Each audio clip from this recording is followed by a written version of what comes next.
So again, thank you guys for coming. This is the Team 360 call. So the topic tonight is going to be one that is one that I don't think gets talked about a ton realistically, but it's one that I have found to be one of the bigger challenges. So that's what we're going to be talking tonight, is stepping outside of your warm market. Sorry, for those of you guys who don't know me, I'm Jenny. This is Sophia. So I've been coaching for almost a year. I signed up right in the middle of February last year. So my first full month was March.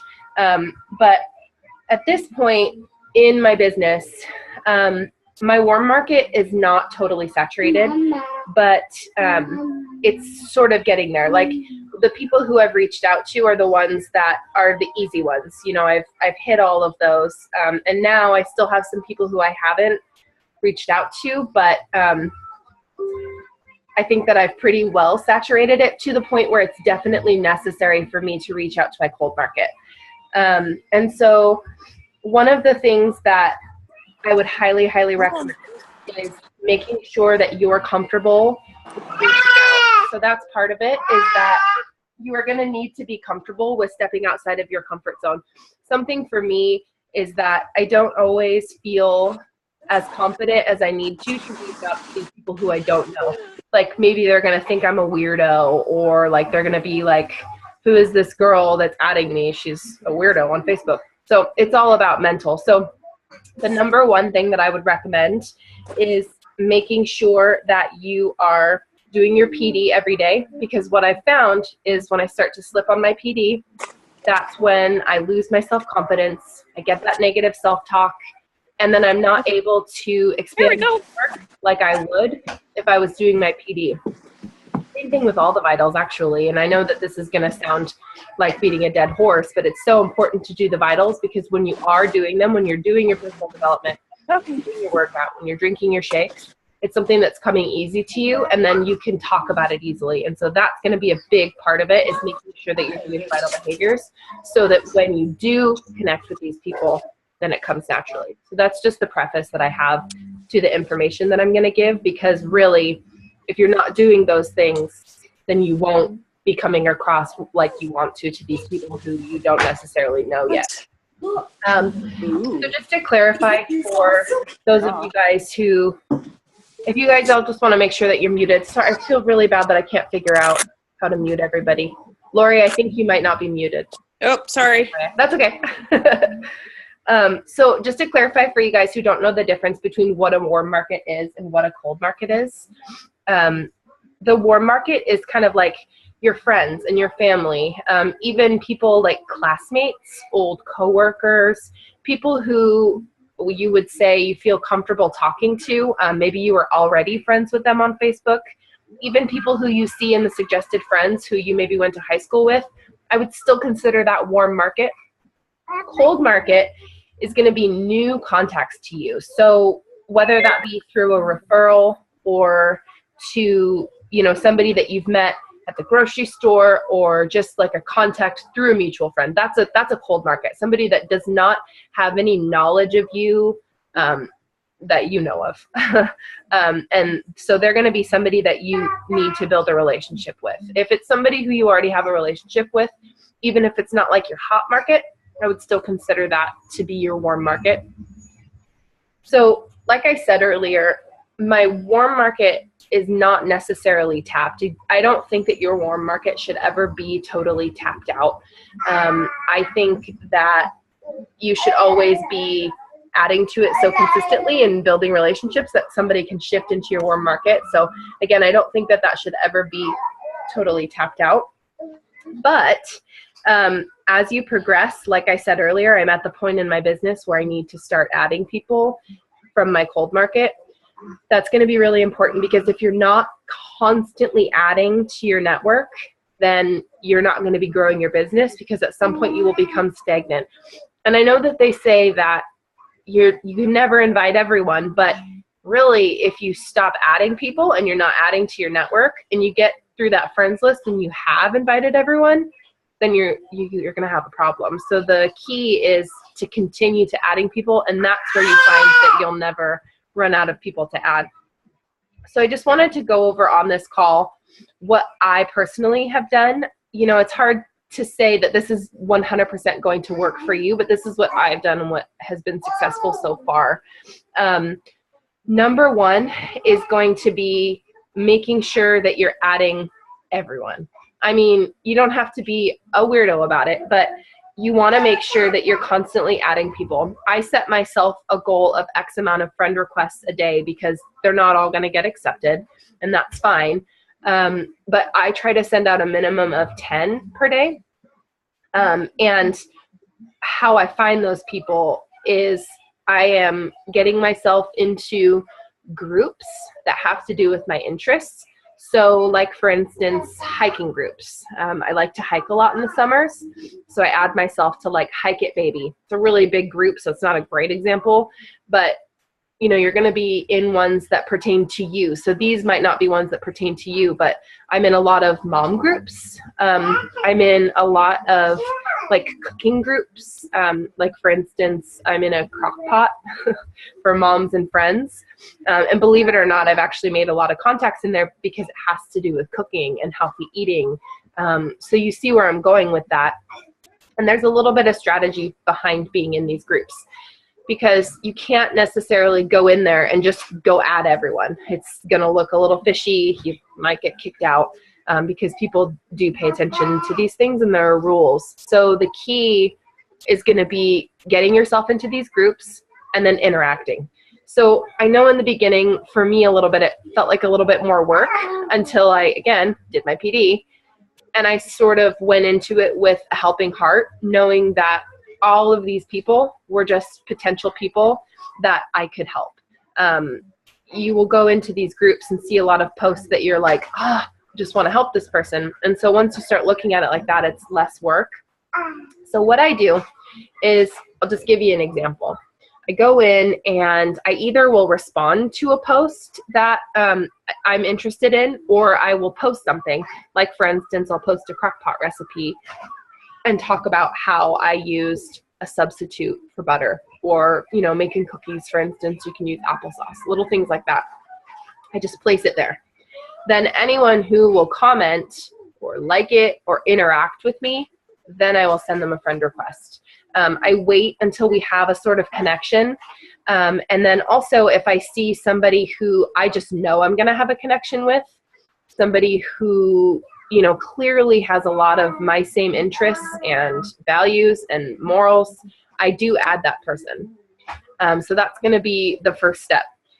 This is a slow process sometimes. It doesn't always happen super fast. And that's another reason why you want to be constantly adding, because if you try to do this all at once, you're going to find that you're going to be stagnant for a while, because you have to build those relationships. And that's really, really important. So doing this constantly, you'll always have people that you're building relationships with. So what I do is, when they do accept my friend request, and if I'm talking really fast, you guys just tell me in the chat, because I tend to get going on a topic and then I just spew. So if you have any questions at the end, I can definitely answer them, but just let me know if I'm going too fast. So what I do is I make sure that I introduce myself. This is actually something that at the last Super Saturday, Deanna said that she has started to do, and it sort of just clicked with me. Jessie has always said that she's done this, but I never was doing that. And I found that my interactions with people who I was adding in my cold market were a lot more awkward than they should have been. And so I make sure to introduce myself now. As soon as that notification comes up, or as soon as I see it, that they've accepted my friend request, I go in and I send them just a really short message. And it's nothing pertaining to Beachbody. That's not what I want to do. So usually, I have my phone here, I'm looking at my notes. So usually what I'll send was something that Deanna said, but like, one is, you know, like, hey, Amanda, thank you for accepting my friend request. I wanted to introduce myself. I'm Jenny, and I'm a mom of a 10-month-old baby girl. I love connecting with other like-minded moms in the area. Have a great day. And so when you introduce yourself like that, you don't necessarily want to just send like a blanket message to everyone, but something like that would be a woman in a mom's group who I know has similar interests to me. Sorry guys, Dad's just getting home. And so, like, for instance, if the person didn't have any kids, I probably would not say that I have a 10-month-old daughter, just because it doesn't make any sense. So anyway, you just want to make sure that you're introducing yourself so that down the road, it's not something that they're like, who is this person and when did I add them and why do I know them? It's really, really awkward when somebody reaches out and they're like, why did you add me as a friend? Who are you? How do I know you? And then sometimes you have to think about it, like, actually, I don't know how I know you. I found you maybe in one of the moms groups. So if you're making it a point to introduce, then they're going to catalog in your mind, and then you're not going to come across as a total weirdo later on down the road. Once you are in that relationship with them, for lack of better words, once you've introduced yourself, maybe that sparks conversation. Maybe sometimes they don't respond, and that's fine. But you're going to just want to kind of leave them there. Just put them on your friends list and make it something that they just see your posts every day. So make sure that in your posts, you're encompassing what you want to represent. That's really important. So for these people, remember that this is going to be their first impression of you. So what you're posting and what you are portraying from your posts, they don't know you outside of these posts. So you can look at it as an opportunity to sort of introduce yourself to them, how you want to be seen. And that's really important, right? Because, you know, there are so many things that you have to figure out as a coach. And you don't want to be a walking billboard, but you don't want to be completely silent about Beachbody. That's a different topic for another night. But it's really important to remember that as you're building these relationships, you're posting things and keeping in mind that you're sort of introducing yourself via posts. Can you guys go on the other end? So like I said, you want to make sure that you're not like a walking billboard. So you want to make sure that you're not turning people off with your posts. I think that Tanya talks about this a lot. Not using stock images, things like that. Like I said, I'll just go back to the first sentence. Encompass what you want to represent. So it's really, really important that you come across that way. In that way, I've had a lot of people reach out to me after introducing myself, and then I start posting. And if I have chosen people selectively, that I know that I have things in common with, then sometimes they reach out to me, or when I send them an invite, it's not weird because I know they're a mom. You know, I've been watching their posts, they've been watching my posts. I'm comfortable with saying, hey, maybe you've seen my posts. I know that you're a busy mom because I saw X and X and X. You know, I'd love to have you in my groups, or however your invites go. So you can kind of see how it starts at that, just sending the friend request, introducing yourself, being who you want to be as a Beachbody coach, showing yourself, and then it sort of comes naturally from that. And it's kind of something that's hard to give you guys, and I understand because I'm an operational person. And so I want a list. I want to know exactly what I have to do and how to do it and how it will pay off and when. But relationship building is not something that can happen overnight. It's not something that you can put into operations. And so it's really important to remember that you need to just be really, really authentic and focus it around building the relationship rather than just selling them a challenge pack. That's really important. So another really important thing to keep in mind is, while I said that I set myself a goal of adding friends, I don't add everyone and their moms. I mean, I do add everyone, but I am fairly selective about who I add. So if I see somebody who, I mean, first of all, it's primarily females because I know that my target market is, you know, anywhere from 18, because I have to be 18 to probably like 35-ish, you know, just my personal target market. probably moms, maybe not moms, but women who are right around my age, thinking about having babies in a couple years, getting married. That's my target market. So I'm probably not going to add friends outside of that market very often because I don't think that it would serve me quite as much. A couple things that you want to make sure of also is that if the only mutual friends that you have are other Beachbody coaches or coaches on our team, be respectful of that. You don't want to be adding mutual friends because it's going to come up on that suggested friend list.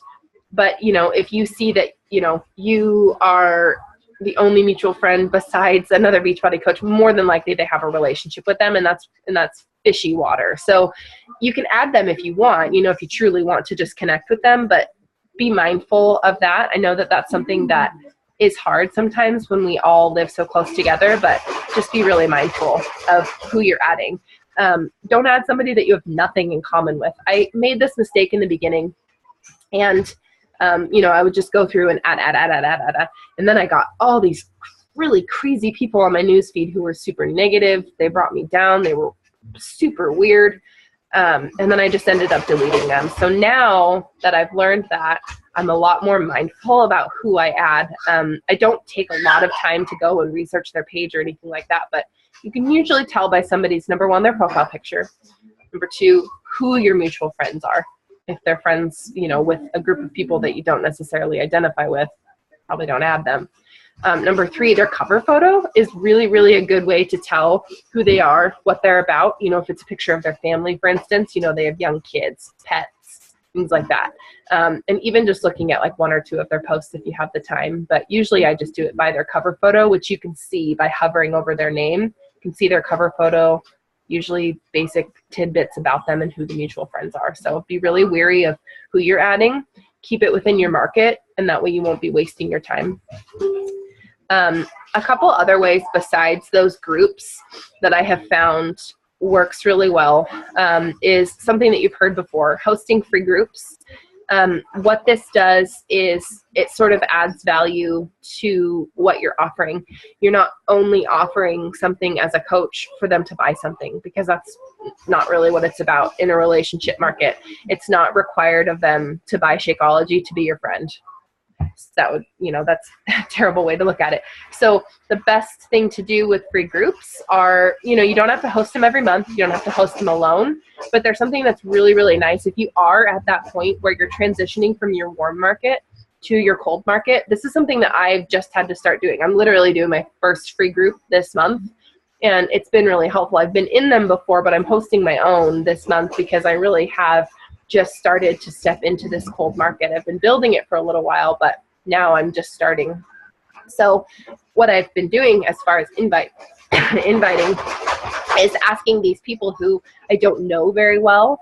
Maybe that's my first step to invite. And if you think about it, if somebody that you don't know very well, but you've seen, that they sell a certain product, comes to you and says, hey, we've never talked before, but would you like to buy this product from me? And you want to join this group and change your lifestyle, and let's do it all together right now?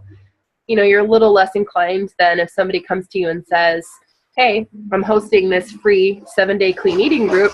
I wondered if you would be interested in joining us. It's totally free. Exercise isn't required. I thought it'd be a lot of fun to connect and have you join, since there will be a lot of other moms in the group. Like, which one are you going to choose? It's a little bit more relationship driven to come to them and offer them something of value than it is to come to them seeing what they can provide for you, I guess, if that makes sense. So that's something that I've really found to be helpful in the fruit group, and I'm actually really enjoying connecting with people in that way. Another way that I have built my market is just asking for referrals. So being really confident in making sure that you're asking for referrals. When somebody says no, sometimes you can be a little bit like, okay, what do I say? Thanks for letting me know. So a little bit less awkward way to get around those no's is like, hey, I totally understand. Address why they said no. If it's appropriate, ask if you can follow up with them. If not, if they're a literal hard no, then okay.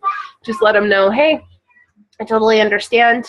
If you know of anyone who could benefit from what I do, or might be interested in my groups, feel free to pass my name along to them or their name along to me. I love helping people reach their goals.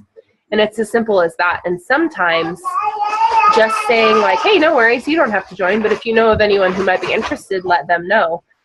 Sometimes that says to them like, oh, you're okay with me not joining? Well, but you want my friends? Like, well, you know, maybe I am interested. So it just sort of makes them think that, number one, you're saying I love helping people reach their goals. It's, you know, you're moving forward without being offended by them saying no. It's just a good segue to continuing on the conversation with them later on. And then the worst you're going to get is no referrals. So if you don't ask for referrals, you're not going to get any. So if you're asking for them and they don't give them to you, that's totally fine. You're in the same place that you were before. So if you have that mentality of just asking everybody for referrals, then you will end up with them and then you will grow your market. I've already had a couple in my free group that I started this week, you know, because you just say, invite your family and friends if you want. And then you end up with these connections that you never would have had before. So that's really important, is just asking for referrals. Because again, the worst you're going to get is no referrals. So I am sure that I have more to share, but I think that I would rather open it up for questions if I can, because I've sort of spewed a lot of information at you guys. And I know that this is a topic that a lot of people have a hard time with. So if you guys have questions, please shoot them at me in the chat, or you can unmute yourself. That's fine too. And let me know what your questions are. Not all at once, you guys. Don't overwhelm me.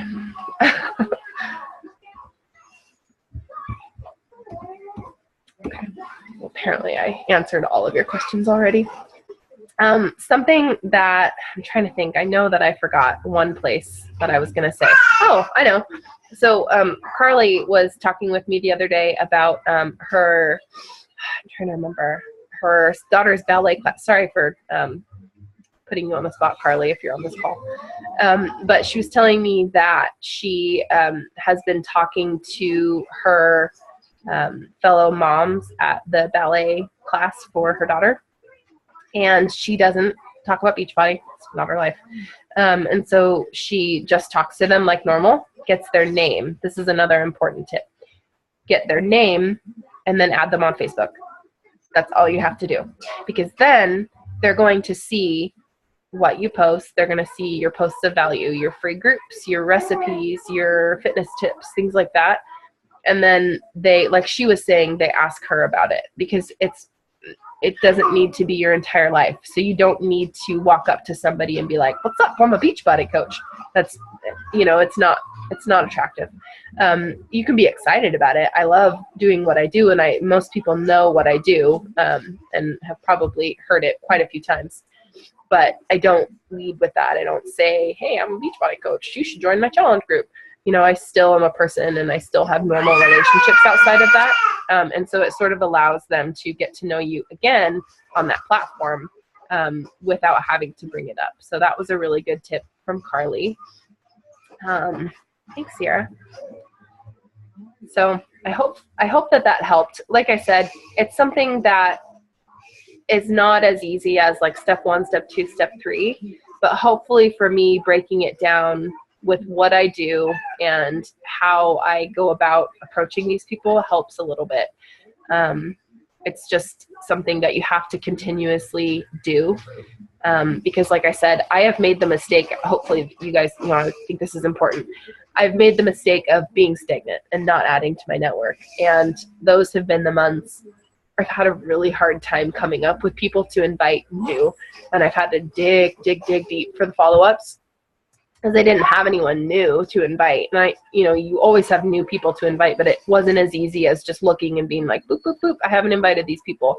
And I knew that at that point, I needed to step it up in adding to my network.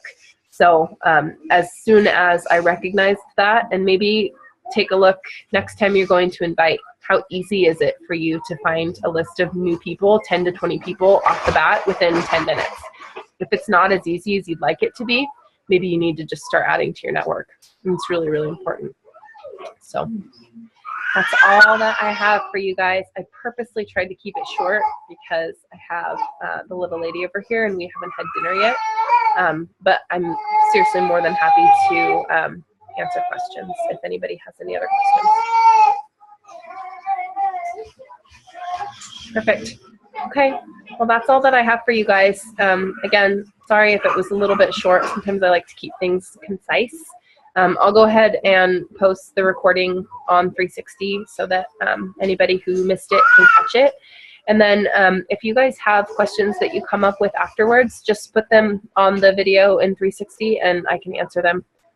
Otherwise, I hope that you guys have a good night. Thank you guys so much for taking the time out of your night to come. Have a good night.